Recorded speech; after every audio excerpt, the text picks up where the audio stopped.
Non, je vais récapituler un tout petit peu. Qui n'était pas là la semaine passée? Wow.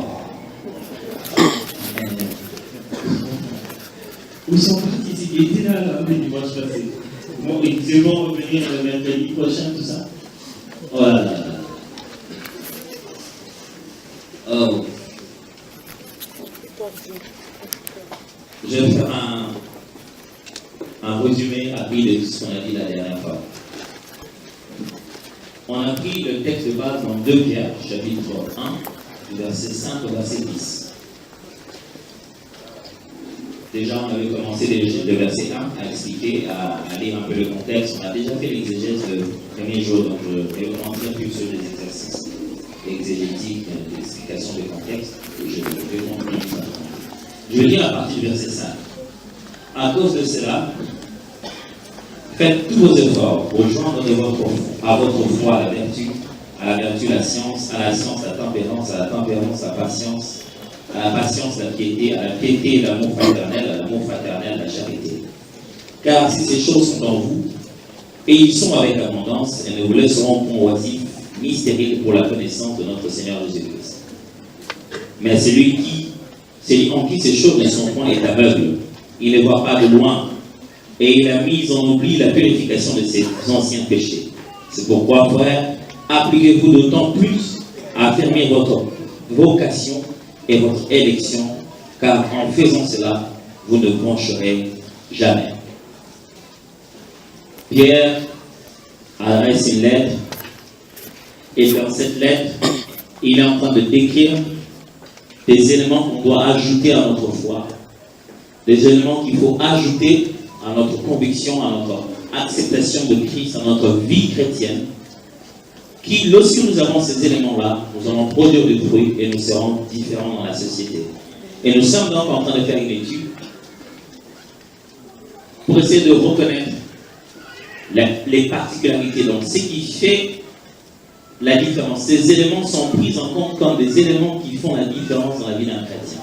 Celui qui en a est différent de celui qui n'en a pas. C'est un peu la base de ce raisonnement. Nous avons défini la différence justement comme ce qui distingue 2 choses. De façon extensive, ce qui distingue plusieurs choses, éventuellement prises 2 à 2. Ce qui est différent, c'est simplement ce qui fait qu'ici il y en a, là-bas il n'y en a pas. La différence, ce sont des choses qui permettent de différencier ou de distinguer des choses. De dire que ça, ce n'est pas ça. Ce sont ces points qu'on appelle la différence. On a commencé la dernière fois en parlant d'abord d'une première vérité, c'est que Dieu lui-même fait la différence. C'est-à-dire Dieu lui-même place la différence au milieu de nous. On a lu beaucoup de textes, et l'un des textes les plus simples qu'on a retenu ce jour-là, c'est celui de Malachie chapitre 3, verset 18, qui dit « Et vous verrez de nouveau la différence entre le juste et le méchant, entre celui qui sert Dieu et celui qui ne le sert pas. » Dieu lui-même dans la Bible s'est affirmé la différence, l'a placé au milieu de gens, afin qu'on reconnaisse à travers ces éléments de distinction son sceau, sa présence, sa démarcation. Dieu lui-même démarque pour démontrer que celui-ci est avec moi, celui-ci ne l'est pas. Et la deuxième vérité que nous avons avancée depuis de cet enseignement, c'est que les efforts de chacun font aussi la différence. Il n'y a pas seulement Dieu, lui, qui fait la différence, il y a aussi la manière dont chacun de nous répond à Dieu qui fait la différence. Il y a la manière dont chacun de nous travaille sur sa foi qui fait la différence. Dieu récompense les œuvres de chacun d'entre nous différemment. Il vient par là et se dit, bon, ok, je fais comme je fais la différence seulement, vous tous vous êtes mes enfants, et puis je vous donne à vous tous.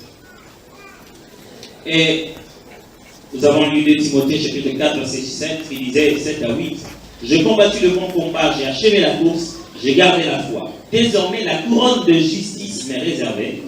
Le Seigneur, le juste juge, me la donnera dans ce jour-là, et non seulement à moi, mais encore à tous ceux qui auront aimé son nom. » Paul est en train de se dire quelle sera sa récompense. Ici, ce n'est pas la différence de Dieu, mais c'est la détermination des efforts fournis par Paul. Il dit, j'ai gardé la foi, j'ai combattu le bon combat, je sais que le résultat ne sera pas comme tout le monde. J'ai pour moi une couronne qui m'attend. Hébreux chapitre 6, verset 10, nous montre combien Dieu n'est pas insensible aux efforts que les hommes fournissent. Il dit, car Dieu n'est pas injuste pour oublier votre travail et l'amour que vous avez montré pour son nom, et en rendu et en rendant encore des services aux saints. J'essaie de récapituler. Alors là, à ce niveau-là, on a commencé à se rappeler d'un vieux principe que je nous ai rappelé la semaine passée en disant que, en parlant la semaine passée avec un homme de Dieu, il m'a rappelé un vieux principe qui m'a fait du bien, qui m'a permis de réfléchir de là pour formuler comme cette phrase-là, un peu pour que ce soit simple. Alors le principe l'a dit, à onction égale, la connaissance fait la différence. À connaissance égale, l'onction fait la différence. C'est une vieille chose que j'entendais aussi beaucoup quand on allait étudier à l'école biblique. C'était chaque fois ça que les professeurs nous disaient, quand on venait en salle, on priait, on voulait manifester des dons, ainsi de suite. Alors ils voulaient nous dire toujours que si vous apprenez tous au même endroit, vous avez tous les mêmes informations, sachez-les, que là dehors, c'est l'onction que l'Esprit a donnée à chacun qui va faire la différence. Et s'il se retrouve que vous avez tous même onction, prophète, pasteur, sachez que c'est la quantité de l'information que chacun aura reçue qui fera la différence. Alors je me suis souvenu de ça lors de cet entretien que j'ai eu la semaine passée. Et de là, j'ai essayé de concevoir une pensée pour nous permettre de comprendre cet enseignement. Alors, la phrase disait, au message égaux, la pratique fait la différence. C'est-à-dire, nous écoutons tous les mêmes messages tous les dimanches, à moins que vous ne puissiez pas venir. On entend tous les mêmes prédicateurs. Mais la différence va à quel niveau? La différence se vit dans la manière dont chacun de nous pratique le contenu de ce que nous avons reçu. J'ai encore avancé cela d'une manière imagée en disant, aux nourritures égales, le corps fait la différence. Je donne un exemple plus ou moins comique et simple, en se disant, on peut tous manger dans la même fête, tous consommer le même haricot, mais les effets secondaires sont différents. N'est-ce pas? Ça dépend de l'organisme. C'est-à-dire, on peut tous consommer la même parole de Dieu, mais l'impact que cela a dans ma vie n'est pas le même. Ce n'est pas le prédicateur, ce n'est pas le message, ça a quelque chose à voir avec l'organisme, c'est-à-dire avec moi. La manière dont je pratique, la manière dont j'accepte et je vis ce message. Et là, je plaçais cette pensée majeure, importante, qui va nous aider à concevoir cet enseignement. Si nous sommes différents du monde, parce que nous connaissons Christ, nous sommes différents les uns des autres par notre façon de connaître Christ. Si Dieu met la différence entre ceux qui les servent et ceux qui ne les servent pas, si Dieu met la différence entre Israël et Égypte, si Dieu montre que nous sommes ses enfants, dans ce même cercle de tous les enfants de Dieu, il y a encore des différences qui se réparent.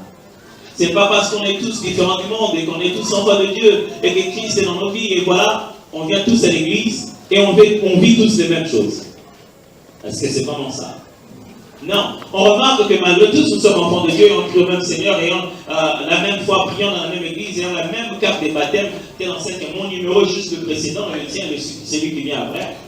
Pourtant, on remarque des réelles différences au milieu de nous. Si nous sommes différents du monde et de non-chrétiens, parce que nous connaissons Jésus, entre nous connaisseurs de Jésus, entre nous ayant connu Jésus, entre nous chrétiens, appelons ça comme ça, la différence continue à être. Celle-là vient d'où? Celle-là vient de notre façon de connaître Jésus. De la manière dont chacun de nous connaît ce fameux Christ. Et c'est ce que Pierre plutôt est en train de démontrer ici. Il a parlé des 8 éléments que nous devons ajouter à notre foi, qui nous permet d'avoir une meilleure connaissance de Christ, mieux le connaître en profondeur. Et la dernière fois, lorsque je me suis mis à expliquer, j'ai expliqué comment il parlait de ces éléments. Je donnais des exemples, vous vous souvenez? Là, un exemple de toutes ces histoires avec lesquelles on nous dérange la vie tous les jours ici, c'est iPad, tout ça, ces Android.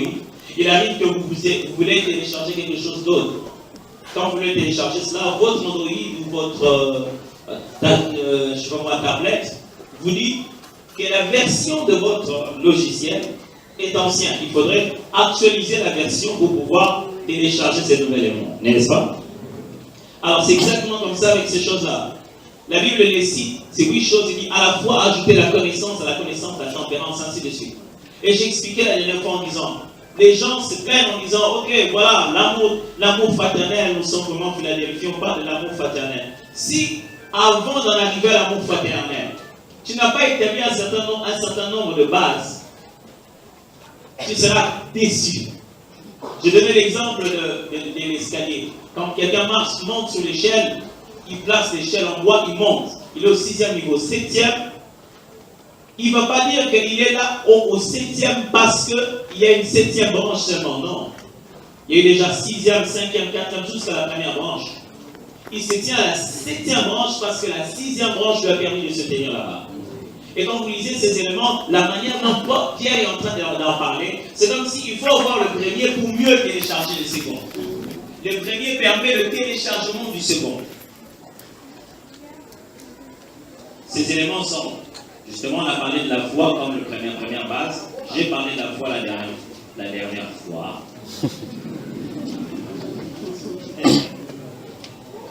Alors, la deuxième des choses, c'est la vertu, la troisième, la science, la quatrième, la tempérance, la cinquième, la patience, la sixième, la piété, la septième, l'amour fraternel, disons la huitième, la charité. Là, j'utilise les termes qui sont dans lui, c'est bon. J'ai déjà parlé de la foi. Oh, je ne saurais plus revenir malheureusement. Je parlais de la foi la dernière fois. Donc, on a expliqué la foi un peu. Je suis sûr que d'une manière ou d'une autre, on reviendra sur la foi dans cette église plusieurs fois. Qu'est-ce qu'il y avait foi et foi? Alors, donc, aujourd'hui, je vais commencer à expliquer la deuxième des choses et la troisième des choses. Je vais parler aujourd'hui de la vertu et de la science, ces deux termes. Donc j'espère que, je ne sais pas si les amis de la technique enregistrent ou pas. Vous enregistrez? Vous avez enregistré les planifications aussi? Ok, great. Donc vous pouvez aller chercher le CD pour avoir ce qu'on avait expliqué la dernière fois. On peut commencer pour aujourd'hui. Vous y êtes?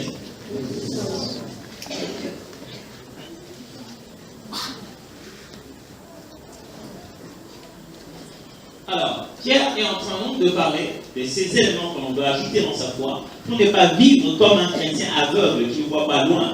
Et selon Pierre, celui qui ne voit pas loin, en fait, c'est celui qui a oublié le passé. Dans l'habilité de la vision, il y a la capacité de l'histoire. Ton habilité à voir derrière te permet de voir profondément devant. Vous connaissez, non? C'est même ça la définition de l'histoire, n'est-ce pas? Et l'ensemble des études, des événements passés pour mieux comprendre le présent et bien regarder l'avenir, n'est-ce pas? Alors Pierre dit ceci: celui qui n'ajoute pas ces choses dans sa foi chrétienne, c'est comme un chrétien qui ne voit pas de loin. Là où il est, il n'arrive pas à voir où il va. Pourquoi? Parce qu'il a déjà oublié ce qui s'est passé. Il a oublié comment on a pardonné ses péchés.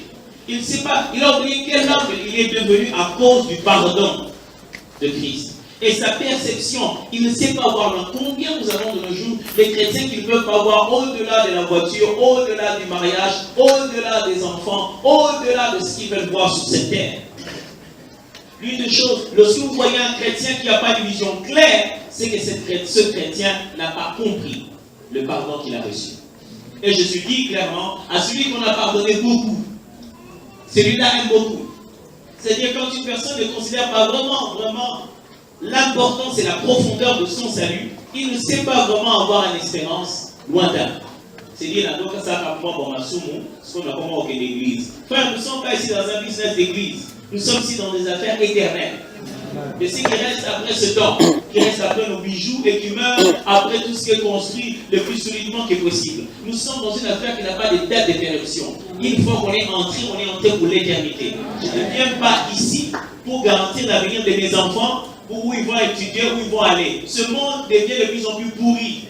Je ne veux pas pour en avoir de moins des enfants parce qu'il est possible que j'enrichisse soit l'enfer, soit les ciels. En ayant une tempête des païens, je ne sais pas comment ils vont se convertir. Je prie tous les jours, mon Dieu, pour qu'ils se convertissent. Wow. Je suis tous les jours à leur chevet en train de dire: Seigneur, tu me les as donnés, je ne veux que personne ne les prenne. Mais demain, ils vont décider eux-mêmes. À ce moment-là, je ne pourrais rien faire. Si je les ai juste pour ce siècle, alors je les ai pour mon malheur. C'est pour l'éternité que nous sommes là. Et l'éternité, ça n'a rien à voir avec les morts. Ça n'a rien à voir avec le fait qu'il a gagné. Jésus a dit qu'il est bon à en gagner. Quelquefois, il faut perdre des batailles ici-bas pour en gagner de l'autre côté. Ils sont plus élevés que juste nous ça là, ce ça là. Il n'y a pas de baolobani. La chose qui m'intéresse le plus, c'est ce que mon roi dira le jour où je me tiendrai devant lui. Il a dit, si je ne parle pas de lui, si je honte de lui ici, eh bien il aura honte de moi là-bas. Donc nous sommes dans une affaire éternelle. Il faudrait s'en rappeler de temps en temps. Alors quand il parle de ces éléments, il dit ajouter à la foi la vertu, à la vertu la science, à la science la tempérance. Le terme qu'il utilise pour dire ajouter à, c'est un terme qu'on utilisait en grec pour parler de comment les danseurs grecs font leur cœur. Les danseurs grecs dans les images, mais je ne vais pas utiliser PowerPoint, sinon je vous les aurais montrés. Vous allez rire grave. Donc, c'est les gens des personnes habillées en veste, ça sont les danseurs d'aujourd'hui. Hein. Veste, cravate, mais avec jupe. Et marraine, là, tout ça. Et les gosses. C'est juste pour essayer de se rappeler un peu de l'époque grecque de l'autre fois. Alors, qu'est-ce qui se passe? Je ne sais pas si vous avez déjà vu ça. Deux personnes. Les Turcs font ça aussi un peu. Alors, soit ils se tiennent par la façon. Soit ils se tiennent par la main, ils mettent la coude de l'est. Soit ils se tiennent comme ça, hein? Soit ils se tiennent tous comme ça. Ok? Alors, généralement, ils peuvent chanter, danser, faire tout, mais au moins ils chantent le cœur. Même en Israël, on le fait aussi de temps en temps. Au moins, ils veulent chanter les cœurs et s'ajoutent. Donc, lui m'ajoute, moi, je l'ajoute. Et comme ça, on commence à danser en cœur. Ok? C'est ce que. Merci. Vous ne dansez pas. Vous n'avez pas, c'est bon.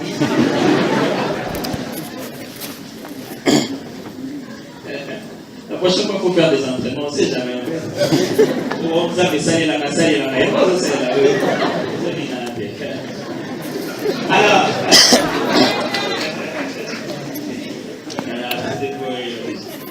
Alors. Donc. C'est la même pensée qu'il y a dans le livre de Corinthiens, justement, quand la Bible est en train de dire que l'Éternel vous bénira par toutes sortes de bénédictions, surabondantes, remplissant beaucoup. Tout ce qu'il est en train de dire, c'est juste pour dire que une chose va s'attacher à l'autre jusqu'à ce qu'on fasse une longue ligne, de sorte qu'il n'y ait jamais de brisement, qu'il n'y ait pas de trou. Quand il dit ajouter à la fois la connaissance, c'est-à-dire à la fois la vertu, c'est-à-dire qu'entre votre foi et votre vertu, qu'il n'y ait pas de vie. Quand on regarde la foi, on regarde la vertu et fait qu'aucun. Et c'est un lien. Vous me suivez? Donc les choses dont je vous parlais tout à l'heure, si ça ne ressemble pas à votre foi, c'est que vous avez un problème. En regardant votre foi, c'est dont vous nous parlez tous les jours, vous êtes chrétien, enfant de Dieu. Si on regarde votre vertu, ça doit ressembler à ça. Ça doit avoir un lien. Ça doit être attaché à ça. On doit sentir que c'est une continuité. Qu'on n'ait pas l'impression que quand on parle de votre vertu, c'est quelqu'un d'autre, et quand on parle de votre foi, c'est quelqu'un d'autre. Alors, le mot qui est utilisé là-bas par vertu dans Louis II, on va étudier vertu, n'est-ce pas? Le mot qui est utilisé là par vertu dans Louis II, c'est un mot grec qui, dans le grec, c'est arrêter. C'est comme vous écrivez arrêter, mais avec un seul R. Avec un seul R plutôt.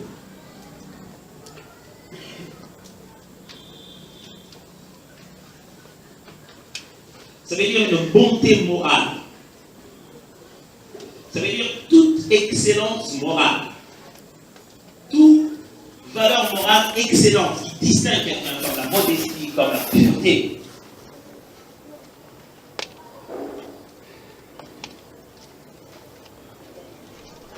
En fait, lorsqu'on étudie en latin, ça a quelques similitudes en grec. Dans le latin, ça vient de vire, qui veut dire, qui donne la racine du mot viril. Et qui m'ont pas la carte dans le. Ok? Et le mot qui est là en grec arrêté veut dire ce qui est, vient d'un autre mot qui veut dire ce qui est masculin. Alors, on parle, aujourd'hui même lorsqu'on réfléchit sur le terme vertu, on va te dire, voici les vertus du miel. Ok? Qu'est-ce que le miel fait? Oh! Vous avez dit, le miel fait quoi? Désintoxique. Fait quoi encore? Il est très utile dans le parc, ça c'est bien. Il semble qu'il détruit le poison. Nous connaissons tous les vertus du foufou, ça fait dormir et le reste, mais... Qu'est-ce qu'on veut dire par là? On veut dire quelles sont les forces. Ok? Quelles sont les choses qui sont la force du miel? Quelles sont les qualités positives? Force. Quel est le côté viril du miel? Et lorsqu'on entend parler de la pensée des vertus, on parle des qualités morales qui font ta force. Ok? On dit qu'on va avoir la vertu. On va avoir la vertu. La femme vertueuse. Justement, la femme vertueuse, c'est la femme qui a son côté viril à elle. C'est-à-dire quoi? C'est une femme qui a des fortes qualités si frappantes que c'est comme un homme quand il montre sa masculinité. Je suis sûr que vous êtes en train de comprendre ça. Alors, il s'agit ici des valeurs morales très fortes, très prononcées.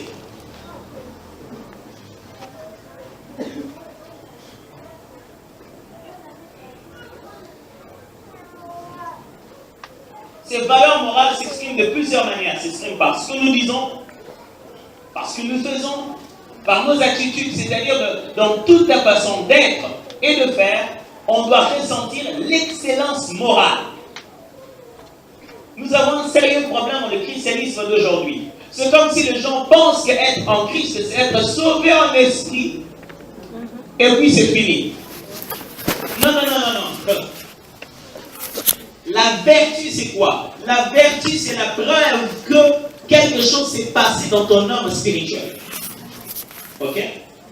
Si tu es miel, je dois sentir le sucre. Amen. Si tu es sauvé, je dois sentir les valeurs morales qui viennent avec. Tu ne peux pas me dire que dans ton esprit s'est passé une transformation si dans tes habitudes, dans ta moralité, il n'y a pas eu une transformation. Les vertus sont la confirmation de la transformation intérieure. Ce qui fait bon, normalement, on a reçu la chimbo au bébé.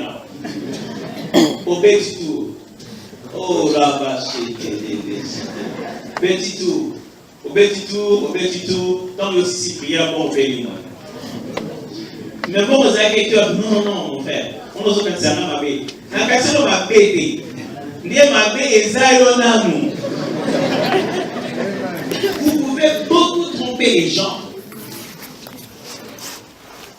Vous allez bien comprendre ces choses-là. Mais vous n'allez pas vous tromper vous-même. Éphésiens chapitre 4, verset 8. Je vous lirai, toute cette soirée, je vous lirai chaque fois 2 versions. Pour que vous puissiez vous habituer à ce qu'on appelle des versions. Ce que je vais expliquer, les versions, c'est quoi? Vous voyez les versions, les amis, non? On dit ma carte, c'est là. La Bible, étant donné qu'elle est écrite dans des langues qui ne se parlent plus aujourd'hui, et qu'elle veut être écrite, elle veut être comprise dans toutes les langues, on la traduit. On essaie de la mettre dans votre langue, dans notre langue. Ainsi, on fournit l'effort d'équiper la langue originelle de la Bible et de la placer dans la langue du destinataire, celui qui veut lire.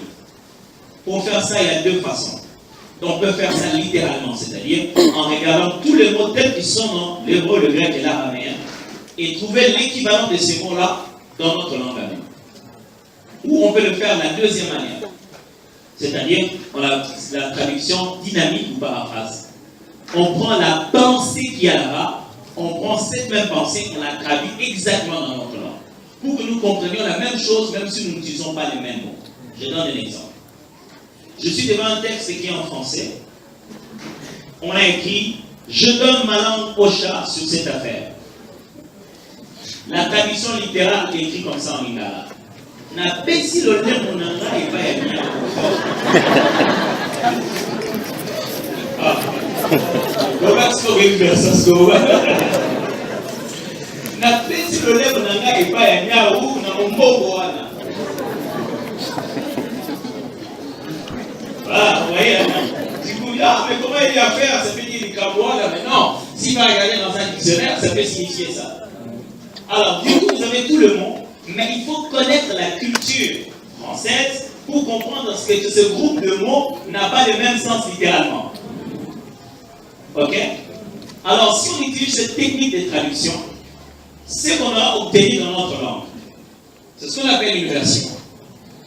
Maintenant, dans notre langue, étant donné que notre langue elle-même change, on continue à actualiser le texte par rapport au français le plus parlé aujourd'hui. C'est ce qu'on appelle les différentes versions. C'est ce que je vous expliquais avant, ce qu'on appelle une traduction. La deuxième traduction, à part littérale, la traduction dynamique, elle ne va pas dire la plus de mon et pas à au point de mon bon. Elle va dire, mais vous cherchez le mot langue, il n'y en a pas. Vous cherchez le mot chat, il n'y en a pas. Du coup, vous entendez des fois le prédicateur dire, dans les textes originaux, il y a les mots chat ici. Ok? Mais dans notre langue, pour exprimer le voilà, je n'ai pas besoin de dire chat. Du coup, vous comprenez mieux exactement le même principe que le francophone sans avoir pensé au chat. Je donne un exemple. Vous lisez dans vos Bibles, on voit quelque part, on écrit de telle distance à telle distance, le temple a été fait de 200 coudées. Coudées d'amis. Oh Seigneur, dans ce que nous avons coudé, nous avons coudé.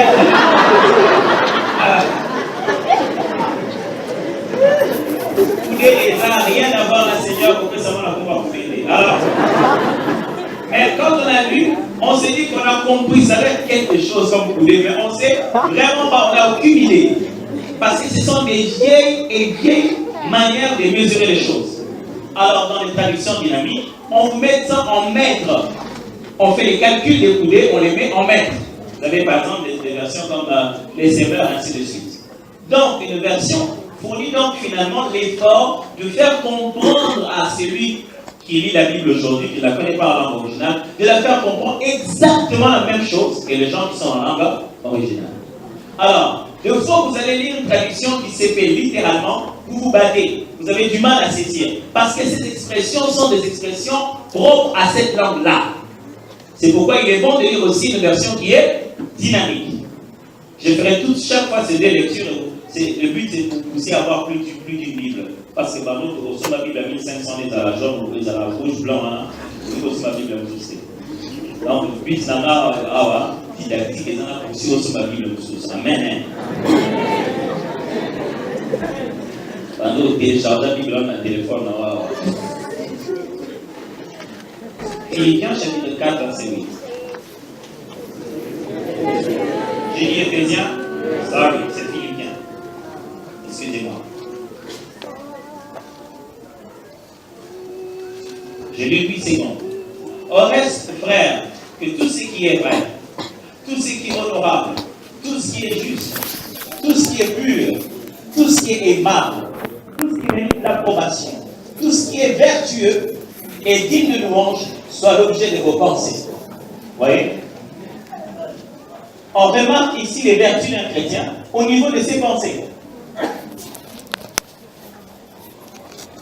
Que ce qui est plein de bonnes qualités morales arrive dans votre pensée. Votre moralité n'est pas d'abord dans ce que vous dites ou dans ce que vous faites, mais déjà dans ce que vous réfléchissez.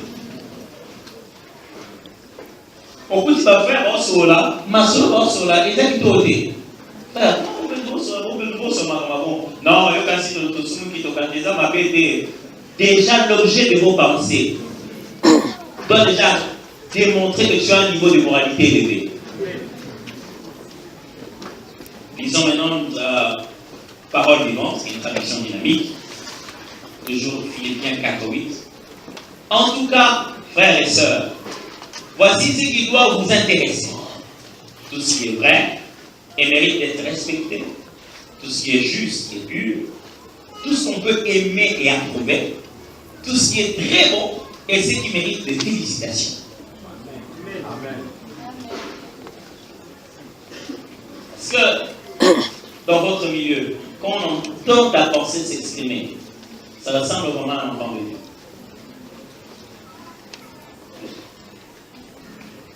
Ton niveau de moralité. Quand tu émets ta pensée, je peux voir si à l'intérieur, tu es déjà devenu enfant de Dieu. Vous allez bien comprendre ça.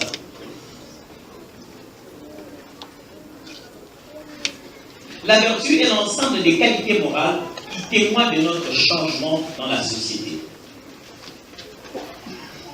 Au milieu de la société, pour qu'ils sachent que nous avons changé au-dedans de nous, ils voient cela par la vertu, par des qualités morales. Les gens ne vont pas dire que tu es devenu enfant de Dieu parce que tu parles la langue. Non. C'est quand, maintenant, tu peux vivre très longtemps avec l'argent qui ne t'appartient pas. Or, avant, tu ne pouvais pas vivre longtemps à côté de l'argent qui ne t'appartient pas.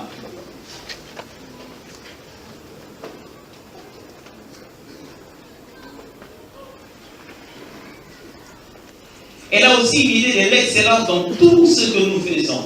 Quand on parle de vertu, on veut aussi dire que nous devons démontrer de l'excellence dans notre relation avec les gens, dans notre façon de nous comporter.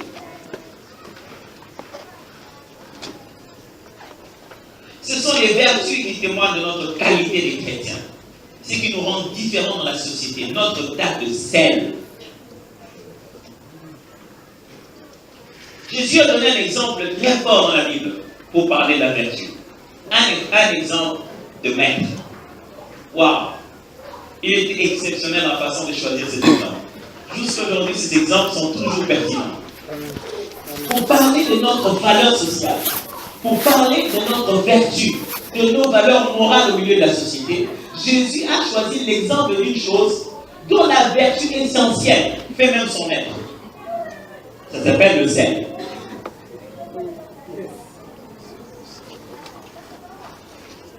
Ok? Matthieu chapitre 5, verset 13.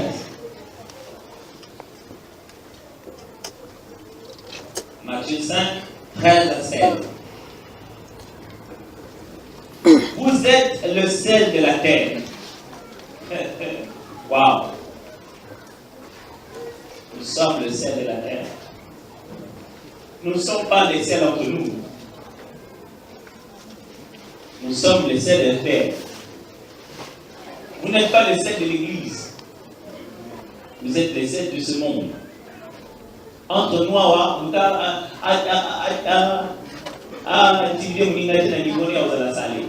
as déjà vu les sels, il y a des sels.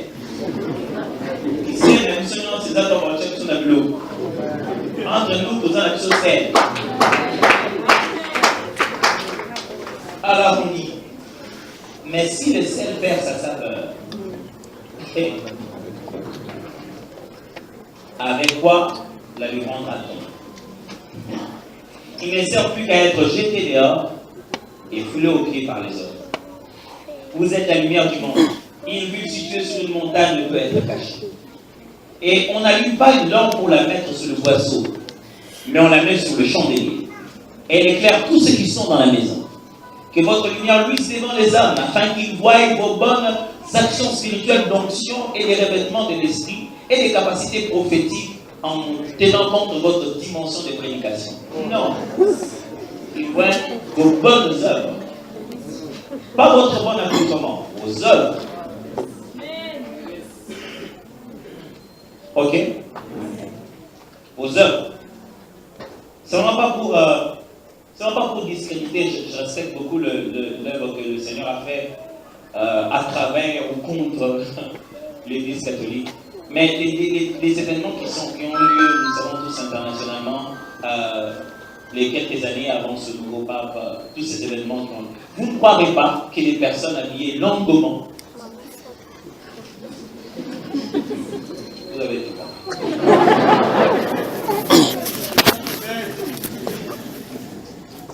On n'a pas dit qu'on voyait votre bel accoutrement, tout en blanc, mais vos bonnes œuvres, et qui glorifie votre Dieu qui est dans le ciel. Frère, la raison pour laquelle il y a peu de gens qui viennent adorer Dieu avec nous le dimanche, Misala Nayo.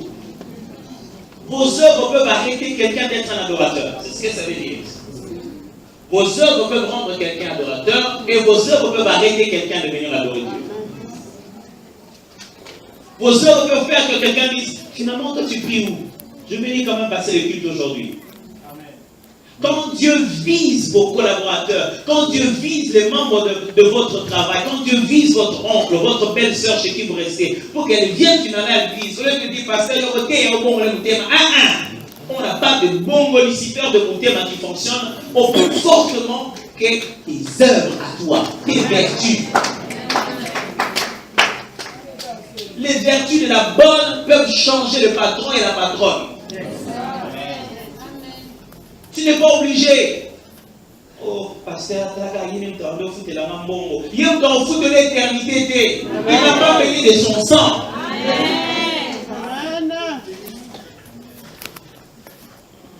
Il y a des gens à qui, si tu l'as résisté 2 fois, 3 fois, c'est lui qui va plier ses genoux. On dit ceci, on est triomphé par ce qui nous vient aujourd'hui. C'est-à-dire que ça devient notre maître demain.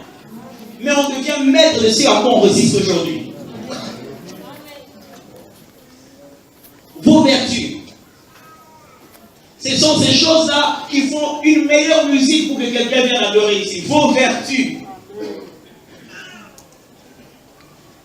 Et nos vertus, justement, sont comme les vertus du sel. Si vous enlevez au sel sa saveur, son goût, et silitina, au sein de Mouani, sur les arcs pour la caisse, n'a qui Mouanamo, au sein de la part ça.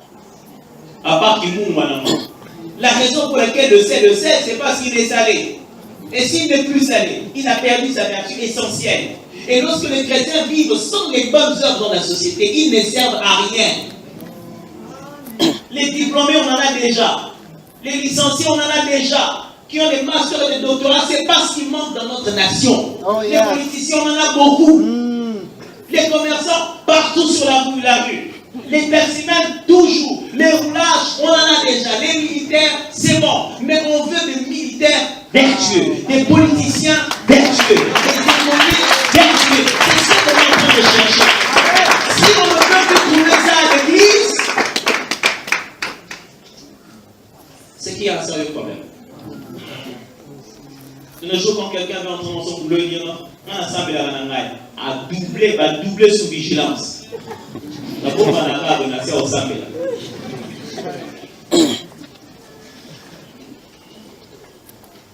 Un homme m'a raconté comment, dans une ville aux États-Unis, comment les gens se précipitaient dans une des universités. Je n'avais pas bien mon souvenir si c'est une université fréquentée par beaucoup de grandites ou bien par beaucoup de mormons. J'avais pu bien me souvenir, mais je sais que c'est une de ces tendances où beaucoup de grandes entreprises vont, parce qu'ils savent que ceux qui sortent de ces écoles sont des hommes intègres. Que l'intégrité n'a pas été qu'un cours enseigné. Et qu'ils ne sont pas seulement des bons comptables, qui sont aussi moralement attachés à une conviction qui les oblige à être intègres. Frères, sœurs, si nous perdons ces valeurs, nous ne servons à rien. À tout Pélissimo. Et l'autre côté,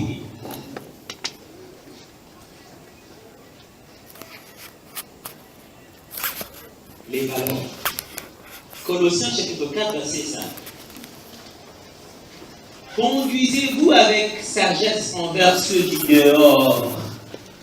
Et conduisez-vous avec sagesse envers ceux du dehors.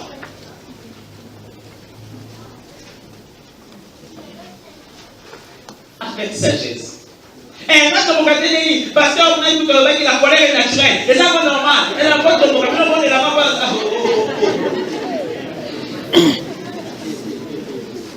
Eh, parce que ça, quand on regarde la bien, quand on regarde la bien, avec les tomates normal, mais il faut maîtriser ça. Allez, c'est Tomoka. Habitant, vous voyez, là, au moment où on a dit au Sumuki. Mais il y a un état pour le Sumé. Dans tous les cas, le péché, c'est juste une question de limite.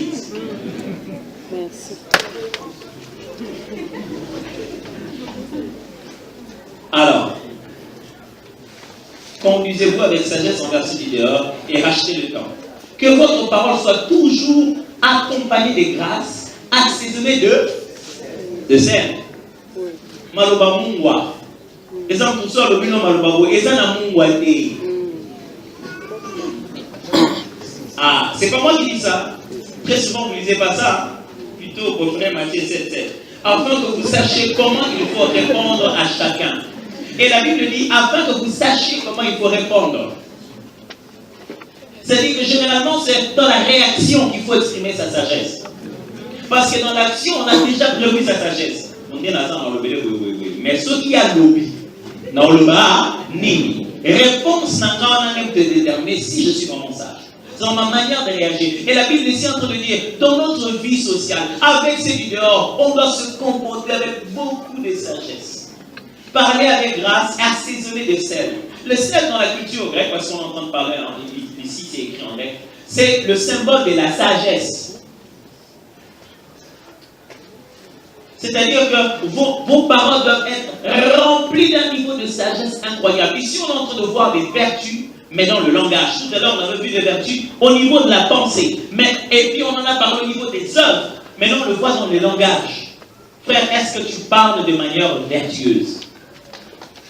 Maman, attends, c'est la femme vertueuse. On se voit là, on le temps, on bat la zoa, lichette,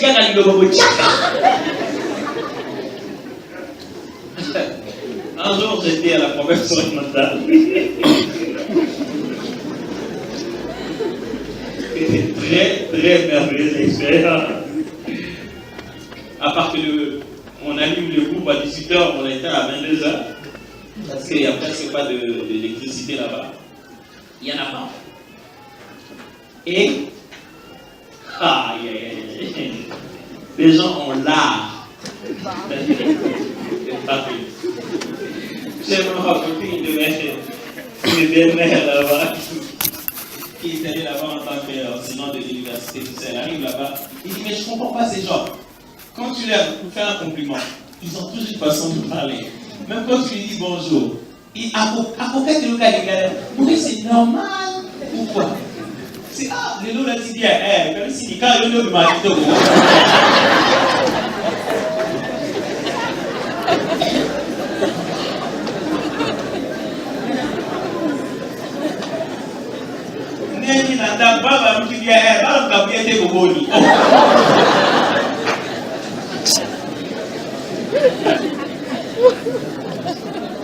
Donc, toi, tu dois assaisonner beaucoup si tu viens de ce secteur-là. Son ma transfert, c'est un peu.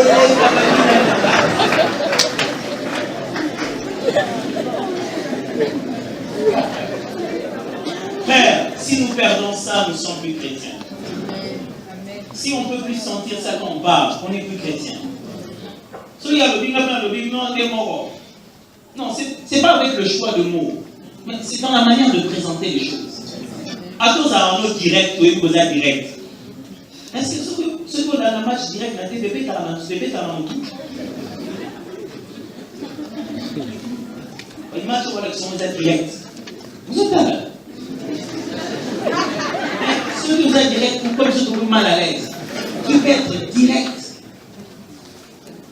avec amour et grâce, et beaucoup de sel dedans. Parce que si nous n'avons plus ça dans nos relations sur la terre, nous ne sommes pas chrétiens. On n'a plus de raison d'être sur terre. Parce que la raison pour laquelle nous sommes sur terre, c'est pour donner la saveur à ce monde. Sans nous, ce monde n'est plus vivable. Si partout on va, on peut que nous parler, on peut mal nous parler. Et je rencontre le chrétien, il n'est pas aussi mal. Qu'est-ce que c'est que la vie?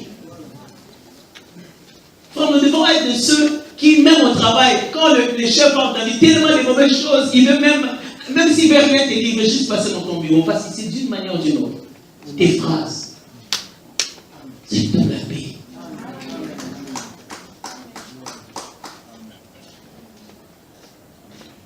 Quand tu dis, oh non, je peux donner une salle. Ah, patron, vous savez, vous êtes là, c'est la gare. Frère, vous savez, vous n'avez pas besoin de faire un effort de langage de commencer à parler très soigneusement. Vous avez juste besoin de faire un effort avec la parole. Plus la parole prend place en vous, plus vous avez les termes des Écritures. Ça bouleverse votre bouche. Vous pouvez pas dire 4 ou 5 fois sans dire comme la Bible le dit. C'est-à-dire, c'est dans votre façon de parler. Vous êtes chrétien et vous avez maîtrisé les journaux plus que la Bible. Dans le dépêche la dernière fois, j'avais lu. D'ailleurs, en Jeune Afrique, on a dit, est-ce que dans Éphésiens, qu'est-ce qui est écrit? Tu as un superbe langage politique, c'est bien pour ton boulot. Mais quand on aura dépassé les politiciens vertueux, est-ce que tu pourras l'être? Quand ça sera plus ce qu'on a appris à l'école, quand ça sera exprimer sa nature, est-ce que tu vas manifester la différence? Alors, les amis, roulage sur le macabon. Quand on demandera un roulage vertueux, vous savez, il y a certains travaux dans la vie, certains départements de vie, où quand tu es vertueux, tu es remarquable à 1000 mètres. Tout le monde a dit que roulage à tes marques, ça va bien. Et ça se trompe pas. Vous n'avez jamais remarqué ça. Tout de suite, on reconnaît. Même dans les supermarchés, quand on entre dans un rayon, disons, on a pas passé dans ce clip, on va.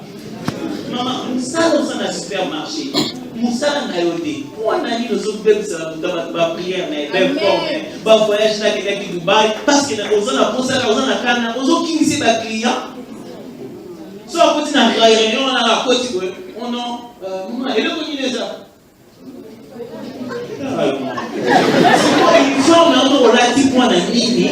On est dans ce cas moi en foot d'ailleurs. Et puis on s'est obligé de savoir tout ça, mais la fois c'est l'air réellement. Alors on va prière et pas, on va prière et pas par manager la vie.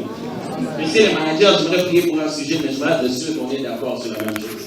Alors le banana qui a ça va. Ah! Pasteur, ça il vient m'émouiller. Frère, vous ne savez pas comment les vertus, lorsqu'elles se manifestent, ça attire le monde vers vous. Les gens ont besoin de rester tout autour de vous. Même à taille il est dans le banane, mais il est tout autour de là parce que tu es vertueux. Sur mon miel, attends, pour ça, caca, d'une certaine manière, tu sois en contact avec ça. Ça, c'est un chrétien. Le sel de la terre. Quand il n'est pas là, goût est dans mon sous. Quand il n'est pas venu se donner, donc, passe aux alaquités, oui, maman, on sent que tu es là. À cause de tes vertus. Est-ce que tu en as? Pas ton argent, je parle de tes vertus. De tes qualités morales. On ne te regrette pas parce que nous t'avons fait garçon dans la sanazade. Non. Tes qualités morales. C'est ça la preuve que quelque chose s'est passé dans ton âme intérieure. Est-ce que je prêche toujours l'évangile? Alors parlons maintenant de la science. J'ai beaucoup de termes à expliquer, alors si je reste dans mon temps. Mais je crois au moins que chacun de nous a apporté des points dans ta main. Un jour, un pasteur est allé, un papa est allé voir un pasteur pour sa fille qui devait avoir 18, 20 ans, 21 ans. Il est allé voir le pasteur, il a dit, pasteur, vraiment je suis déçu. Ça fait 1 année que ma fille fréquente votre église, elle n'a pas changé. Sa mère ne cesse pas de se plaindre pour la sanité. Moi, il m'a fait pasteur, quel travail vous avez fait? Vous n'avez rien fait comme travail. Regardez quel genre de fille elle est. Pasteur, en tout cas, si c'est comme ça, on a l'église. Des fois, il y a des parents qui pensent que l'église, c'est comme si on inscrit un enfant dans une école. On a un programme de maths, de ceci, cela. Beaucoup de... Oh, c'est beaucoup plus dur ici. À la maison, ici on peut parler comme ça, à la maison on va combien dans nos films. Vous voulez, on peut le bagarre. C'est ça ma option, on va faire le département. Et puis, le pasteur a écouté le papa, c'est plein. Et puis il a dit, papa, vraiment merci beaucoup. Ouf. Papa, moi, dans un âge, ma fille, elle a 21 ans. Pourquoi? Moi, je ne parle pas l'âge de ma fille, non, c'est pas le problème. Donc, ça fait 1 année qu'elle est chez nous. Oui. Et pasteur, papa, ça fait 20 ans que vous n'avez rien fait à votre fille. Papa, je suis déçu. Vous avez eu votre fille pendant 20 ans. Vous n'avez rien pu faire d'elle. Papa, comment vous avez envoyé une fille dans cet état?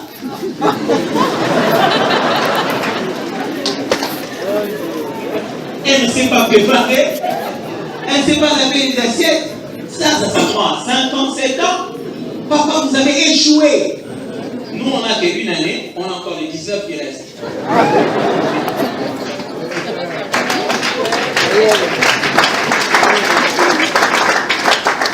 Pensez à cet exemple. C'est pour vous dire que l'expression de vos vertus chrétiennes influence l'éducation de vos enfants instinctivement. Avant que les enfants ne se rendent compte qu'elles sont en train d'ingurgiter des vertus chrétiennes, elles sont en train de vivre une moralité à haut niveau. Amen. Vous êtes en train de comprendre ça? Votre moralité n'est pas qu'une moralité sociale, elle est spirituelle. Mais tellement que vous vivez avec cela tout le jour dans votre milieu, ça s'installe dans votre enfant.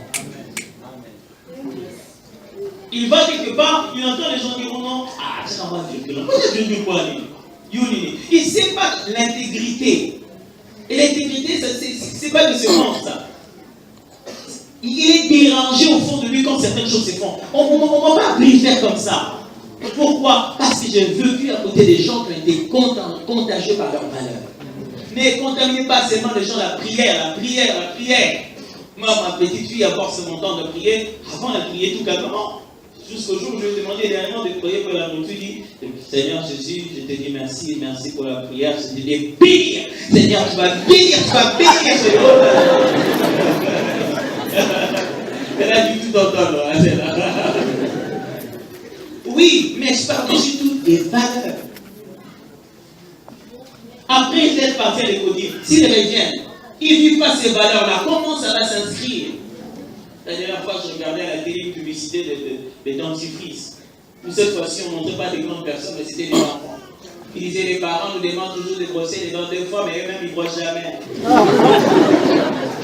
Il nous dit avant de dormir, il faut brosser, mais eux, ils vont brosser après ils vont dormir après nous avoir fait brosser sans qu'ils brossent eux-mêmes. Nous pouvons communiquer les valeurs dans la société, même sans dire que c'est chrétien. C'est ça le sein de ce monde. Et la science, c'est quoi? Quand la Bible parle de la science, désolé pour ceux qui étaient en train de voir la médecine, la mathématique là-dedans, la Bible n'a rien à voir avec ça. La meilleure façon, par exemple, de traduire le mot vertu tout à l'heure, Parole vivante parle de l'énergie morale. Il dit l'énergie morale qui lui faire produire une vie active et vertueuse. Le but, faire produire la foi que nous avons une vie active et vertueuse. Et quand on parle de la science, Parole vivante parle de la connaissance spirituelle. Le mot qu'il y a là-bas dans le grec, c'est gnosis.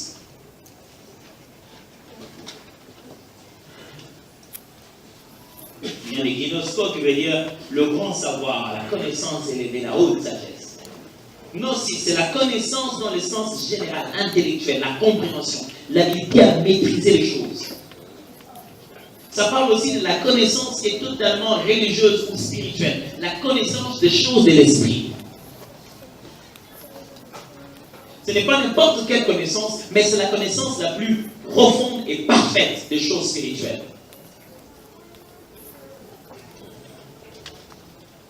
Mais les mots ici utilisés pour parler de la connaissance des choses qui sont légales et illégales. Une connaissance un peu juridique. Donc, reconnaître les éléments de droit.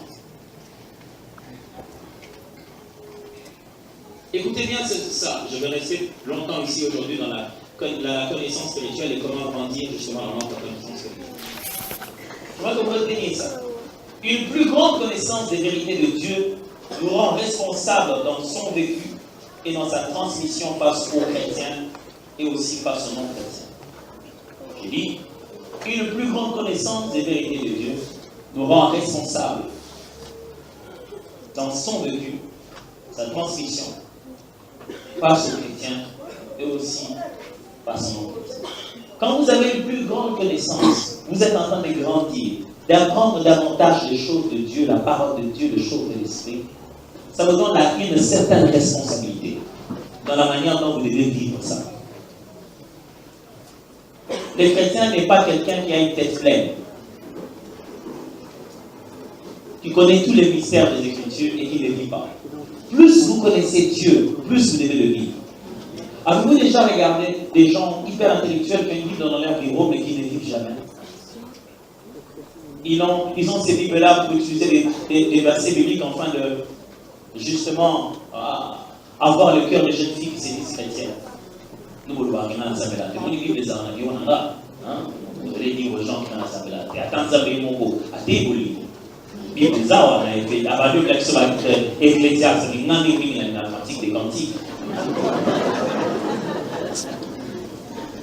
Plus on connaît les vérités spirituelles, surtout nous autres pentecôtistes, qui disons qu'on a compris le mystère du secret, la conséquence directe, c'est que vous devez vivre. Si vous connaissez, vous devez vivre. Vous devez expérimenter cela. Et deuxièmement, vous devez être en même de les communiquer aux autres. Aux autres, ici, on parle des chrétiens et des non-chrétiens. Si vous avez un savoir de Dieu, vous devez partager ce savoir-là. Pour que ceux qui ne le connaissent pas le connaissent, et ceux qui ne le connaissent pas bien le connaissent mieux. La connaissance est spirituelle. Pierre dit ici, vous avez votre foi, vous avez manifesté cette foi-là dans votre vie morale, mais vous devez aussi connaître les vérités spirituelles. Vous devez grandir. Nous avons à l'église des gens qui sont enfants qui ont la foi, qui sont moralement équilibrés, même à Kamanza, va éviter. Ils sont restés enfants jusqu'aujourd'hui. Pour eux, quand la Bible dit que la femme a donné 2 deniers, elle a donné le peu qu'elle avait. Non, la femme a donné tout ce qu'elle avait. Ce n'est pas la même chose. Lisez les textes. Elle n'a pas donné le peu qu'elle avait. Ne donnez pas à l'enfant 500 francs parce que vous croyez que c'est à la mesure de l'enfant. Mais maintenant, elle a le peu que vous avez. La femme a été encouragée, non pas parce qu'elle a donné peu, parce qu'elle a donné tout. Le peu qui a là, c'était par rapport à ce que les autres donnaient. Mais par rapport à son avoir personnel, c'était trop, c'était le maximum. Vous avez des bonnes valeurs morales, c'est super bien, mais vous ne comprenez pas l'importance du jeûne et de la prière. Vous ne savez pas pourquoi on brave le sommeil la nuit pour prier. Vous devez connaître les choses de l'esprit, les choses de la parole de Dieu. Il faut grandir dans ça. Vous ne devez pas être dans notre format de Mundimi. On a dans un Mundimi relaxé. Il n'y a qu'un seul format de Mundimi, à la stature parfaite de Jésus. Et les vérités spirituelles sont à partager avec les géants, le court, les grands, les petits, le papa et l'enfant, tout le monde. Les vérités spirituelles, on devrait se ressembler quand on entre ici. Parce que tellement que tous nous tendons à devenir quelqu'un, une seule personne. Ceux qui savent, c'est le mot, c'est le tu es allé au maire. Vous savez, c'est un cola. On vérifie le passé, nous a fait.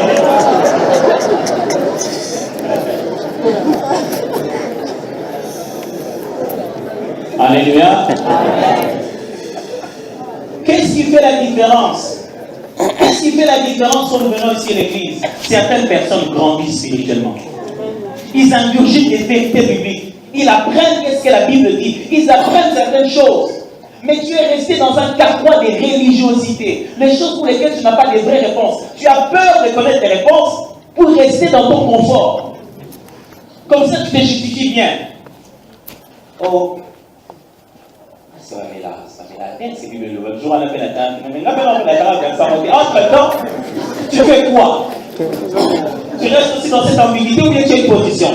Dans la vie réelle, tu as une position, et théologiquement, tu n'en as pas. C'est dit, il va faire ça à la maison du trésor, parce que c'est une invitation, il dit, en étant au pays, ça ou bien ça t'est. Est-ce que nous parlons dans ça parle là? Aujourd'hui, nous allons parler là, quand nous allons parler de quoi? Ou bien pour parler de frère, dépassons cette religiosité. Si vous voulez être différent en tant que chrétien, vous devez connaître les choses de l'esprit. Quand je parle des choses de l'esprit, je ne suis pas en train de dire sur les saints d'esprit, je dis les choses de la parole de Dieu. Vous devez grandir. Je ne parle pas juste d'avoir l'information, connaître vraiment. C'est ce qui fait la différence. Tu vois celui-ci, il sait ce qu'il est en train de faire. Frère, il y aura toujours des conséquences qui feront toujours la différence. Je vous le dis. Quelqu'un qui a pris un an secret de l'action de grâce, il donne toujours cette action de grâce. Papa, quoi déranger et son tabac formulé dans la. Vous voyez? On entre tous ici, les paniers la passent devant tout le monde. Toi, tu as mis tes 500 francs, lui, il a mis 20% de son salaire. Oh! Non, Dieu ne regarde pas ça de la même manière. Et ce qui en découle, c'est pas la même chose. Ah non! Non, non, non, non, non. Ça, Dieu est juste, il est tellement juste. Et que cette personne, en mettant ces choses, il sait qu'il est en train de faire une alliance. Il a une connaissance supérieure que toi dans ces choses-là. Même si ça ne fait pas longtemps qu'il est venu à l'église. Ah, monsieur tout ça, mon macambo, monsieur tout ça, on a un problème. Tout ça, ça dit, non, lui, il a ajouté à cela la foi d'abord. Une conversion sincère qui exprime les véritables vertus d'un enfant de Dieu, et il a compris les vérités bibliques auxquelles il adhère. Il veut le faire comme ça. Qui d'entre nous a contredit la prière comme un élément de notre croissance spirituelle? Personne. Nous tous, comme on est devenus enfants de Dieu, on sait qu'il faut beaucoup prier pour grandir. N'est-ce pas? Mais il y a d'autres vérités qu'on n'arrive qu'à ingurgiter. On n'arrive pas à les recevoir. Soit on ne les connaît pas, soit nos épines dans notre cœur nous empêchent de connaître ça. Ça fait combien d'années que tu es chrétien? Dis-moi en toute sincérité si tu n'as pas déjà atteint un plan fort. Un bon enfant de Dieu, au bout d'un moment, il sent un plan fort. Un plafond. Quand il sent ce plafond, il va à la recherche pour déplacer ce plafond. Il ressent que papa, viens encore le souci. Donc, il faut que je grandisse. Et ça devient quelque chose de très important qui les dérange. Et il est dans cette soif. Et puis, pouf, percé. Il entre à une autre dimension. Vous savez ce que c'est que le mot dimension? Hein? Non.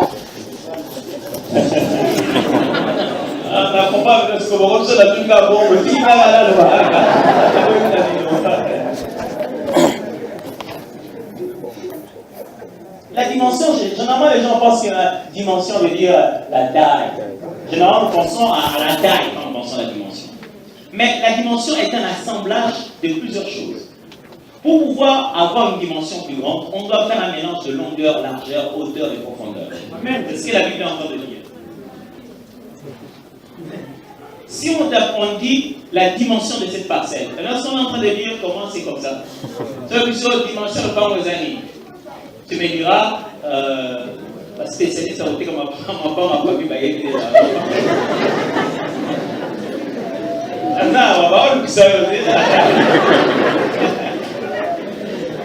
les vertus, papa, ma femme, calcul rapide, non, 30 sur ce qui. Pourquoi vous n'avez pas dit qu'une seule chose? Parce que pour qu'on ait une dimension dans la vie, c'est la considération de plusieurs éléments en même temps. Tu ne peux pas changer les dimensions si tu ne fais pas un assemblage de vérités. On ne peut pas changer des dimensions déséquilibrées. Le déséquilibre ne t'amènera jamais à une dimension supérieure. Le déséquilibre ne peut que te faire une projection. C'est-à-dire, osa awa, ole la makambo gokoma, okanisa abokomi yango, osa monande. Et donc il est le nom miracle, miracle, tiki soubi, tiki yoshua. Ce c'est non, on regarde, on se la mission makambo, mais tozo tiki yoshua est là. On a dit bon, ça y est, on se peine dans les armes, on se peine dans les armes, mais au cours gardé, tu es le seul à croire que tu es arrivé. Pourquoi? Parce qu'il y a d'autres éléments que tu n'as pas pris en compte. Si je veux changer les dimensions de cette parcelle, qu'est-ce que je dois faire? Je dois changer ça comme ça seulement? Ou je vais changer juste comme ça? C'est l'influence que j'exerce sur le longueur, la largeur, la profondeur et la hauteur qui fait généralement et qui fait réellement la différence, qui fait réellement le changement de dimension. Si tu veux changer une dimension, c'est la connaissance de toutes les vérités qui te permettent d'accéder à une autre dimension. Ce n'est pas la connaissance d'une seule vérité. Ce n'est pas en ayant compris qu'il faut gêner 1000 que je vais changer ma dimension financière et le changement de toute ma famille. Non. Quand je veux compris, en gênant, je dois y ajouter le donner, je dois y ajouter le ceci, je dois y ajouter. Quand je prie l'assemblage de ces vérités, quand j'essaie de les mettre ensemble, oui, tu vois quand même que ma vie a changé. Vous êtes en train de comprendre ça.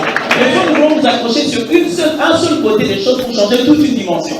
Au moment où tu as carrément la prière, mais il ne se rend pas compte qu'on ne peut pas continuer à prier comme ça en gardant un rancœur contre sa belle-mère. Ça, c'est la profondeur de la chose. Et toi, tu as juste de la longueur.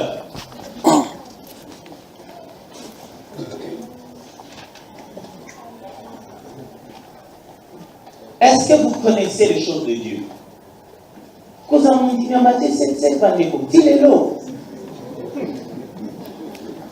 Est-ce que vous connaissez les choses de Dieu entre nous? Est-ce que vous grandissez encore? Oh non, ça c'est trop tard. Est-ce que tu grandis encore entre nous sincèrement? Est-ce qu'on peut la Jésus en dit maintenant? Ou que tu es ma place mon groupe? Quand il y a un séminaire au soir, au sanitum, c'est bon. Le psalmiste dit ceci: je vois des bornes dans tout ce qui est parfait, mais ta parole n'a pas de limite. Tout ce qui est perfection au milieu des hommes, je vois que ça a toujours quelque part sa limite. Mais quand je me mets à étudier ta parole, elle n'a pas de limite. Frère, est-ce que tu connais les choses de Dieu? Dis-moi, qu'est-ce que tu connais du Saint-Esprit? Bon, le Saint-Esprit, vraiment, tu penses que le Saint-Esprit est l'apanage de ceux qui connaissent les prédicateurs? Le Saint-Esprit a dit, du genre, prédicateur, il a besoin de mini. Et Jésus, c'est moi à la croix où disons qu'il nous est avantageux qu'il s'en aille, pour que le Saint-Esprit devienne un sujet approprié au prédicateur. Non. Vous avez moi dans ça, mais je ne connais pas le Saint-Esprit. Comment tu peux dire être chrétien? Parce que tu ne peux pas passer 30 minutes à la fin du deuxième culte pour suivre les affermissements. Même on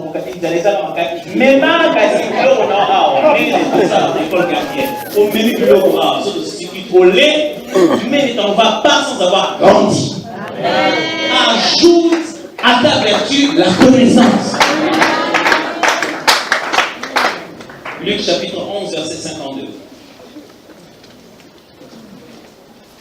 Malheur, Luc 11, 52. Et Romains 15, 14. Malheur à vous, docteurs de la loi, parce que vous avez enlevé la clé de la science. Vous n'êtes pas entre vous-même et vous avez empêché d'entrer ce qu'il voulait. Il parle ici du docteur de la loi. Voilà, Boyebi, à cause de votre mauvaise connaissance de choses, vous avez enlevé même la clé et vous avez même empêché aux autres d'entrer parce que vous n'avez pas maîtrisé bien les choses. Dans la version Parole du Monde dit: malheur à vous, docteurs de la loi, vous vous êtes emparés de la clé qui permet d'accéder à la connaissance du salut. Non seulement vous n'y pénétrez pas vous-même, mais si quelqu'un veut y entrer, vous l'empêchez. Vous avez pris la loi. Vous avez pris la loi qui en est en train de parler en fait de la vie éternelle de Christ qui est dedans. Vous êtes emparés de la loi et vous n'avez pas pu trouver en elle la vie éternelle. Et en plus, si quelqu'un veut maintenant comprendre le royaume, c'est vous qui êtes en train de l'enseigner mal. Vous savez, il y a des gens qui sont comme ça à l'église. Le Jésus en question, la foi en question ne lui produit rien. Et il est spécialiste en matière de rendre les autres incrédules. Eh bien, nous avons un bon mot. Oh, les bandicats, vous dites, maman, si vous commandez, tu dis, non, vous commandez, tu dis,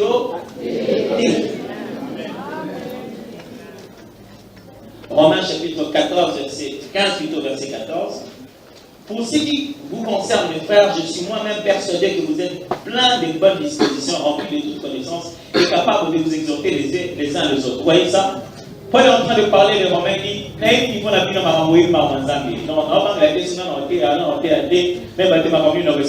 entre vous, vous pouvez vous exhorter. Waouh! Est-ce qu'on peut ça? On peut faire ça un mercredi, entre nous, on s'exhorte. On ne va pas avoir des crises de leadership qui sont liées à la mauvaise gestion des vertus. Bon, réunion Kakabisson, on va s'exhorter. Oh, toi, le beau, il est à 2h de sa matin à jour. Il ne saura pas laisser la parole. Ça, c'est manquer de vertus. 15-14, avec parole du monde. Chers frères, je suis fermement persuadé que vous êtes dans des bonnes dispositions, remplis d'une pleine connaissance, parfaitement capables de nous aider les uns les autres à marcher sur le droit chemin et compétents pour vous instruire mutuellement. Regarde ces niveaux de maturité.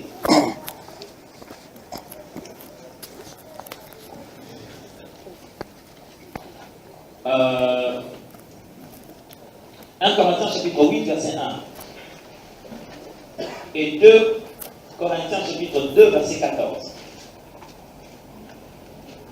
Pour ce qui concerne les viandes sacrifiées aux idoles, nous savons que nous avons tous la connaissance. La connaissance ample mais la charité édifie. Vous savez, quand vous lisez la Bible, vous devez être très attentif aux ponctuations. Des fois, vous ne l'êtes pas. Ça, j'ai lu 1 Corinthiens 8, 1. 1 Corinthiens 8, 1, 2 Corinthiens 2, 14. 1 Corinthiens 8, 1, 2 Corinthiens 2, 14. Si vous lisez dans votre Bible, vous verrez que la connaissance entre, mais la charité édifie, elle est précédée d'un trait. Quand on veut dire la connaissance entre et la charité édifie. Parce que ça, c'est le commentaire de Paul. Les mots qui précèdent avant, ce sont les commentaires ou bien les pensées des Corinthiens. Regardez comment Parole du Vent traduit ça. Passons à la question des viandes sacrifiées aux idoles. Nous sommes tous des gens éclairés, dites-vous, et nous possédons la connaissance voulue. Cette phrase de « nous connaissons tous », ce n'est pas la phrase de Paul, c'est la phrase des Corinthiens. Il est en train de répéter ce qu'ils ont dit et écrit. C'est entendu, mais la connaissance seule inspire souvent des sentiments de suffisance. Les savoirs rend orgueilleux, tandis que l'amour est constructif. C'est lui qui bâtit l'Église. Parce que celui qui aime aide les autres à croître dans la foi. Ici, on présente une connaissance qui n'est qu'un savoir et une autre connaissance qui est vraiment basée et enracinée dans l'amour. 2 Corinthiens que je donnais. Grâce soit rendue à Dieu qui nous fait toujours triompher en Christ et qui répand par nous en tout lieu l'odeur de sa connaissance. J'ai parlé de la connaissance qui est une chose non seulement qu'on vit, mais qu'on doit communiquer et aussi dans notre milieu. 1 Corinthiens toujours, mais 2 Corinthiens toujours, chapitre 2, verset 14, parole du bon Dieu dit, je ne puis que remercier Dieu partout où nous allons en suivant le char triomphant du Christ. Il nous fait remporter des victoires dans la communion avec lui et en tout lieu, il se sert de nous et de notre travail pour répandre comme un parfum la connaissance du Christ. Philippiens 3, 8.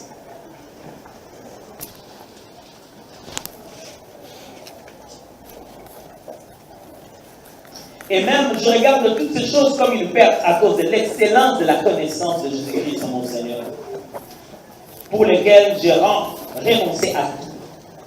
Et je le regarde comme de la boue afin de gagner Christ. Il renonce à tout à cause de l'excellence de la connaissance de Christ. Les niveaux, il a connu les choses de Dieu. Il s'est rendu compte de c'est quoi son salut, c'est quoi cette affaire. C'est plus haut et c'est plus beau que tout. Parole du vent dit, oui, je persiste encore aujourd'hui à leur dénier toute valeur. Je vais même plus loin. Tout me semble une perte en comparaison du privilège inestimable d'avoir pu reconnaître en Jésus-Christ mon Seigneur. Le bien le plus précieux, celui qui, de loin, surpasse tous les autres, c'est de le connaître et de le comprendre de mieux en mieux. Pour l'amour du Christ, je me suis dépouillé de tout, considérant mes avantages comme bon à être mis au rebut quand il s'agit de gagner le Christ. 2 Pierre chapitre 3, verset 15.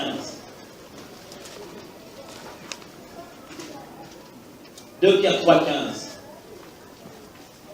Croyez que la patience de notre Seigneur est votre salut.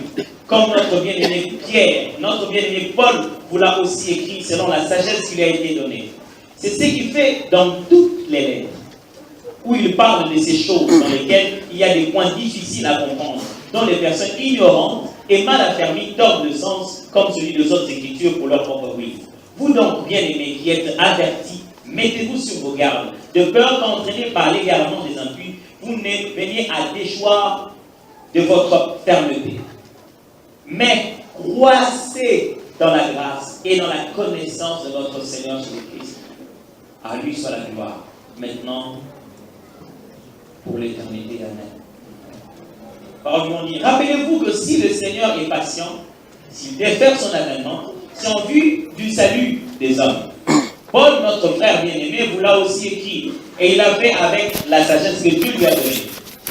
Il en parle d'ailleurs comme dans toutes ses lettres. Chaque fois qu'il aborde des sujets, certes, qui se trouvent des passages difficiles à comprendre. Les gens mal instruits et peu affermis en déforment le sens, comme ils le font du reste aussi avec les autres textes de l'Écriture. Ils travaillent à leur propre ruine. Quant à vous, mes bien-aimés, vous voilà prévenus.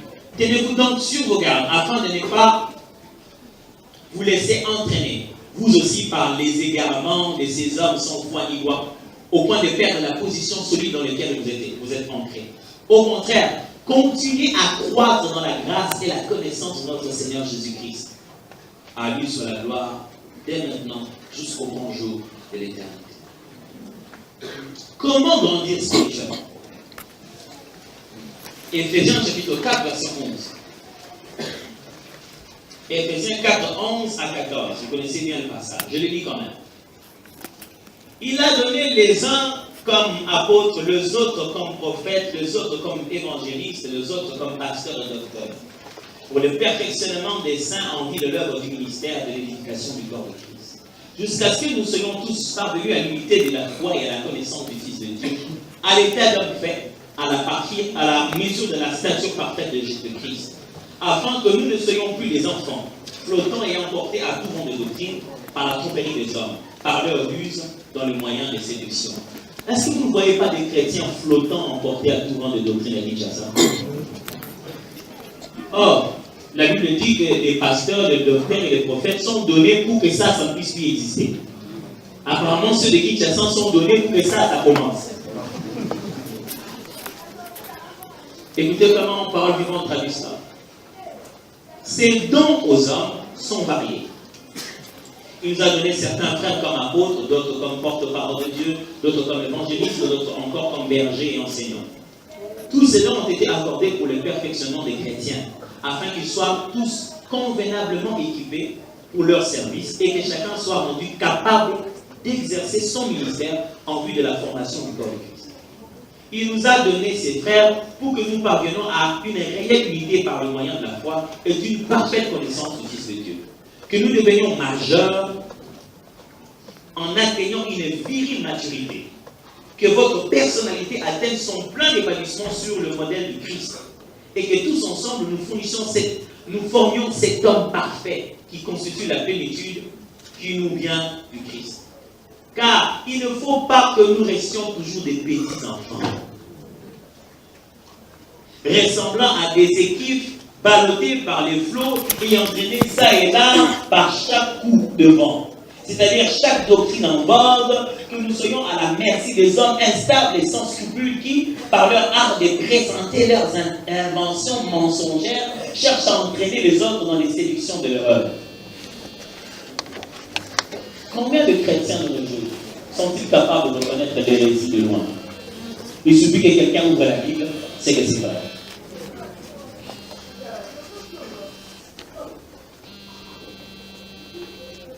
Comment grandir?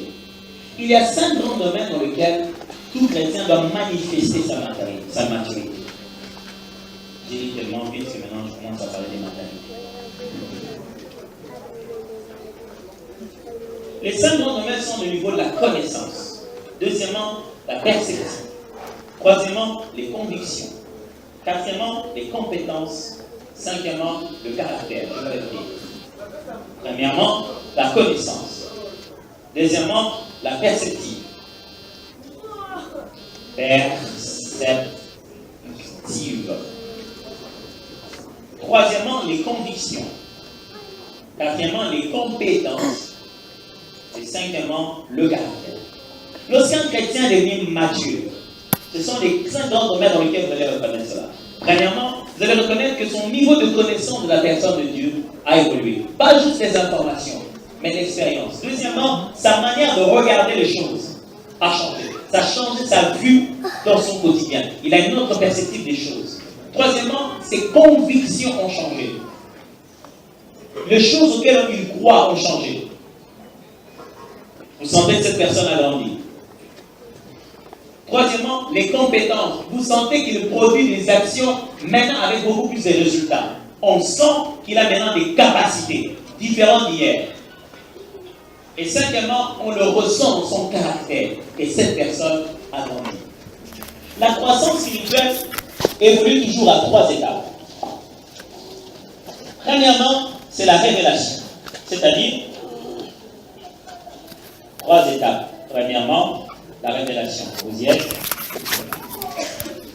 Qu'est-ce que je veux dire par révélation? C'est-à-dire, quand quelqu'un veut grandir dans la foi, il entre d'abord en contact avec les informations et la connaissance qu'il lui faut. Il se rend compte que, il faut une prière, mais ce n'est encore qu'une information. Ce n'est encore qu'une révélation qui arrive dans son homme intérieur. Ce n'est encore qu'une information. Ce n'est encore qu'une révélation. Ce n'est encore qu'une théorie, si je dois appeler ça comme ça. Mais avant de grandir, on doit d'abord découvrir qu'est-ce qu'on ne savait pas. Ok? Vous vous rendez compte que, et nous, on est la quitté. Je dois faire ça pour grandir. On a l'information. Deuxième étape, c'est la constance. C'est-à-dire, maintenant, on entre dans la pratique de l'information. On expérimente les erreurs. On apprend la discipline personnelle. On commence à se découvrir. Tu savais que, ce qui me manque pour grandir dans ma foi, c'est la vie de prière. Ça, c'est la formation. Ça, c'est la révélation. Et puis maintenant, tu dois travailler sur la constance. Au prier les lots, et l'équipe vient. Au prier le lobby, et l'équipe vient. Si on a ressenti différence, c'est ceux qui, au mot prier, mais avant les fous, le résultat, on les a démontés. Du coup, au lali, jouant au lali sous. Au lali, au petit échec à 4 fois. Au lali, non, semaine, on va gêner chaque semaine. Au petit 2 semaines, au GNT. Tu commences à te rendre compte que dans la pratique, ce n'est pas aussi évident. Tu commences à apprendre la constance. Tu te découvres maintenant. Et en estimant dans le sang, et tu apprends maintenant la discipline. Tu apprends à poser cela dans ta personne. Tu es discipline à ton jamais dans motivé l'eau. Tu commences à te découvrir toi-même. Tu te rends compte que je suis beaucoup plus dur que je l'ai pensé. Je me crois être malléable, mais je ne suis pas ça. Alors à partir de ce moment-là, si tu gères bien cette étape et tu places la constance de ces valeurs, tu places la constance de la révélation que tu as reçue, tu ne deviens plus jamais la même personne. C'est là que nous grandissons ou nous ne grandissons pas. Certaines personnes arrivent à la constance, les échecs les font abandonner. Au long de la journée, à prière, on va pas oméga, au long de la journée.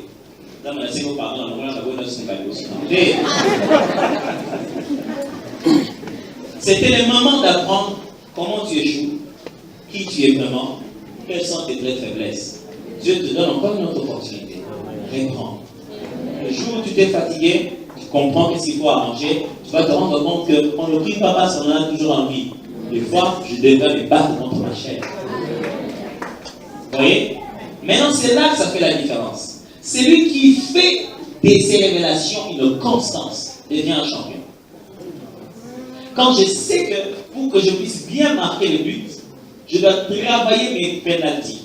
Je deviens un meilleur tireur de pénalty.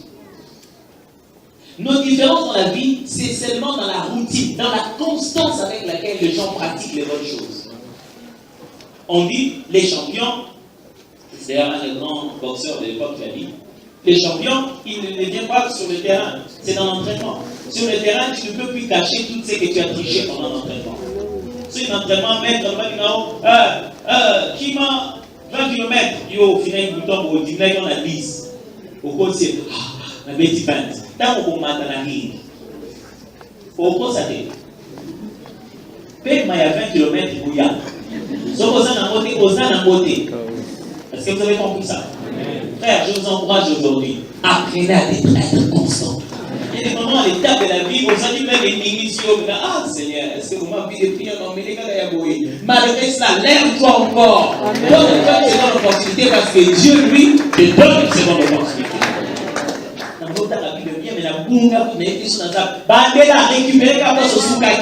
Il n'y a pas de retard.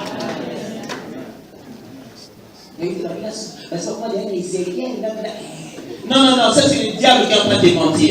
Récupère à partir de là où tu t'es arrêté et commence à prendre les vérités que Dieu a données pour toi. La dernière étape, c'est la communication. C'est-à-dire, après la révélation, la constance, c'est la communication. C'est-à-dire, dans les étapes de notre croissance, il y a un moment où il faut donner ce qu'on a reçu. On grandit aussi en communiquant. On sait qui est Dieu. On a vécu Dieu. On le découvre avec nous. Dieu marchant avec nous, c'est un autre Dieu. Le Dieu se révélant à nous. Totalement différent. Quand Dieu se révèle à toi, quand Dieu se manifeste à toi, les choses qu'il fait avec toi, voilà, pour toi, la manière dont tu es pris, c'est te transforme. Mais le jour où tu te mets maintenant à communiquer, à devenir un vase qui fait passer ce que Dieu est, tu vas t'étonner de comment Dieu est. Tu vas découvrir un autre Dieu. C'est-à-dire, tu sais que pour être guéri, il faut prier, il faut croire à ses maîtres ici, ainsi de suite. Tu sais que c'est l'information. Tu restes, tu déclares, et ainsi de suite. Demain, tu te sens toi-même guéri, ainsi de suite. Demain, tu te mets à prier pour le malade. Tu vas découvrir Jéhovah Rapha différemment de comment il t'a guéri. Ce qui fait partie de notre croissance, c'est la communication. Un véritable chrétien doit avoir l'opportunité de partager. C'est comme ça que tu grandis. Ne pense pas que quand tu seras devenu grand, alors tu partageras. La raison pour laquelle tu ne deviens pas grand, c'est parce que tu ne partages pas. Ok? Les mercredis prochains, je vais commencer à vous parler de quelques conseils pratiques pour grandir. C'est dans Colossiens chapitre 3, verset 28. On va lire ce passage. Colossiens 3, 28.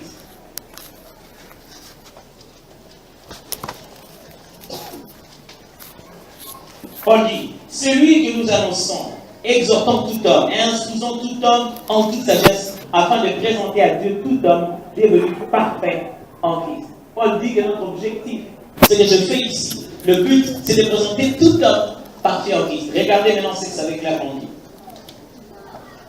Ce Christ que nous annonçons, c'est pour cela que nous vous avertissons, chaque homme sans distinction, et que nous enseignons à chacun la sagesse parfaite. Notre but est de placer tout homme en présence de Dieu et d'amener les chrétiens à leur pleine maturité spirituelle par une communion vivante avec le Christ. C'est ça le but. Chacun doit atteindre un niveau de communion vivante avec lui. Est-ce que vous avez ajouté à votre vertu la connaissance? Est-ce que vous connaissez le Dieu que vous êtes en train de servir? Le premier conseil pratique pour bien grandir, vous devez savoir que la croissance est intentionnelle. La croissance est intentionnelle. Vous ne pouvez pas grandir spirituellement sans le vouloir. Non.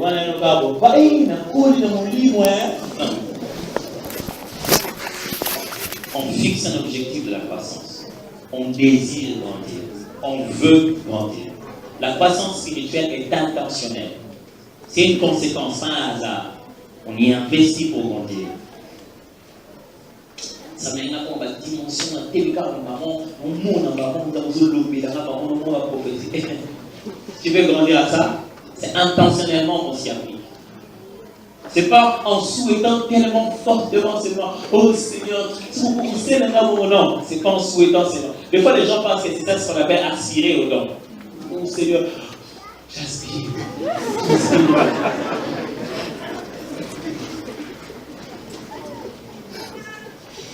Justement, aspirer, c'est intentionnellement poser des actes vers la conviction des choses qu'on veut voir pour les dons. Si vous voulez vraiment grandir, si vous voulez vraiment connaître le Seigneur, la première règle est ça. Vous devez vraiment le vouloir. Quelqu'un qui a l'intention de grandir, ça c'est voir dans les gens de livres qu'il achète. Quelqu'un qui a l'intention de grandir, ça c'est voir dans la manière dont il utilise son emploi du temps. Vous ne pouvez pas gagner une chose sans en perdre une autre. C'est la loi de l'équilibre. Vous ne voulez pas perdre des heures à passer devant la télé et vous voulez gagner des heures à prier. C'est impossible.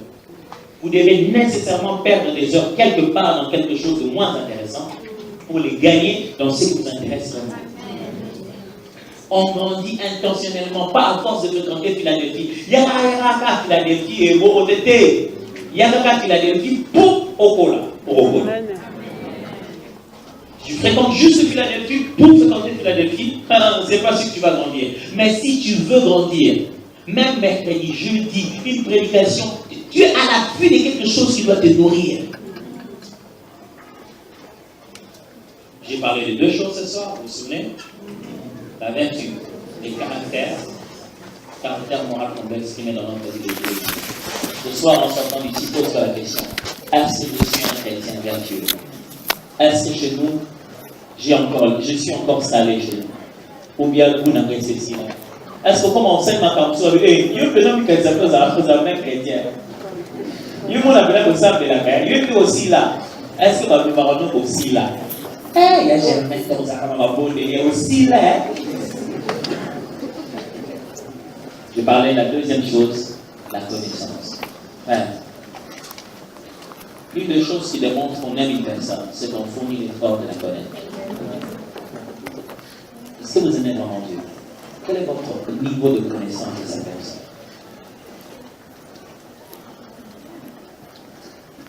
Je vais juste prier pour la parole et on va donner aux enfants et on va prier.